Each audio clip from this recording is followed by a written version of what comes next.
ಕಾರ್ಯಾಚರಣೆ ನಡೆಯೋಕ್ ಮುಂಚೆ ಪಾಪ ಬಡವ್ರಿಗೆ ಏನೋ ಕೃಷ್ಣ ಬಡ ಕೃಷ್ಣ ಬೈರಾಗೌಡ ಸಾಹೇಬ್ರಿಗೆ ಹೇಳೋದು ಇಷ್ಟೇ, ನೋಟಿಸ್ ಕೊಡ್ಬೇಕು. ನೋಟಿಸ್ ಕೊಟ್ಟು ಆಮೇಲೆ ಕಾರ್ಯಾಚರಣೆ ಮಾಡಬೇಕು. ಏನೋ ನೆನ್ನೆ ಗಲಾಟೆ ಆಗಿದೆ, ಅದು ತಪ್ಪೆ, ನಾವು ಎಲ್ಲ ಪಬ್ಲಿಕ್ ತಪ್ಪೆ. ಬಟ್ ಏನಂದ್ರೆ ಆ ಕಾರ್ಯಾಚರಣೆ ಮಾಡೋ ಟೈಮಲ್ಲಿ ಅವ್ರಿಗೆ ನೋಟಿಸ್ ಕೊಟ್ಟು ಅದ್ಬೇಕು. ಪಾಪ ಅವರು ಎಲ್ಲ ಏನೋ ಇಟ್ಕೊಂಡಿದ್ದಾರೆ, ಅದ್ ಮಾಡೋದು ತಪ್ಪೆ.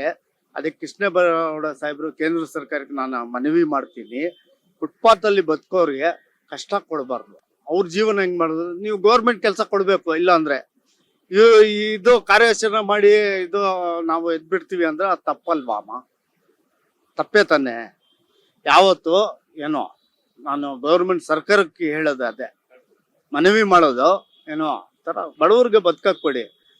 ಯಾವ ಸರ್ಕಾರ ಆಗ್ಲಿ ಬಡವ್ರಿಗೆ ಕೊಡ್ಬೇಕು. ಅವ್ರಿಗೇನೋ ಹಿಂದೆ ಇಟ್ಕೊಳ್ಳಿ.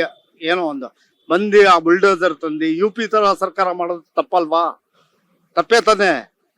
UP ಸರ್ಕಾರ ಏನೋ ಬುಲ್ಡೋಸರ್ ಸರ್ಕಾರ ಅಲ್ಲ, ಇದು ಕಾಂಗ್ರೆಸ್ ಸರ್ಕಾರ ಇದೆ ಸ್ಟೇಟ್ ಅಲ್ಲಿ. ಕೇಂದ್ರದಲ್ಲಿ ಇವರು ಇದ್ದಾರೆ, BJP, ನರೇಂದ್ರ ಮೋದಿ ಅವರು ಸಾಹೇಬ್ರು. ಏನೋ ಇವರೆಲ್ಲ ಇದ್ ಮಾಡ್ಬೇಕು ಸ್ವಲ್ಪ ನೋಡಿ. ಇವ್ರು ಎಲ್ಲ ಇಲ್ಲಿ ಎತ್ತವ್ರೆ, ಅವ್ರು ಮಾಡಿರೋ ತಪ್ಪು. ಅದೇ ಕರ್ನಾಟಕ ರಕ್ಷಣೆ ವೇದಿಕೆ ಯಾವ್ದೋ ಕನ್ನಡ ಸಂಘಟನೆಗಳು ಮಾಡಿರೋ ತಪ್ಪದು.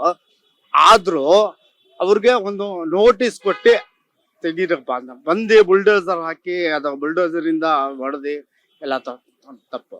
ಅದನ್ನ ಮನವಿ ಮಾಡ್ತೀವಿ ನಾನು ಕೇಂದ್ರ ಸರ್ಕಾರ ಮತ್ತೆ ರಾಜ್ಯ ಸರ್ಕಾರಕ್ಕೆ. DK ಶಿವಕುಮಾರ್ ಸಾಹೇಬ್ರು ಮತ್ತೆ ಕಾಂಗ್ರೆಸ್ಗೆ ನಾವು ವೋಟ್ ಹಾಕ್ತೀವಿ.